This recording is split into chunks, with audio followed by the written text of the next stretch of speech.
How to make your friend list completely private on Facebook. In today's tutorial, I'm going to show you how to make your friend list completely private on Facebook. If you want to hide your friend list from other users, stay tuned and let's get started. First, open your Facebook account and make sure you're logged into your account.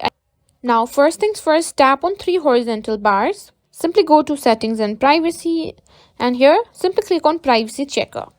Here you can find 5 different options. Simply tap on who can see what you share. Click on continue. Scroll down and here you can see friends and following option. Here you can control who can see your friend list on your profile. Simply tap on it. Now if you want to simply see who's your friend on your Facebook, simply tap on only me. And who can see the people, pages and lists you follow, make that also private, which is click on only me.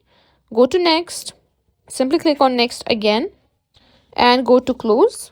Now you can simply go to your profile and your friends will not be shown to anybody. And that's it. That's how you can simply make your friend list private on Facebook.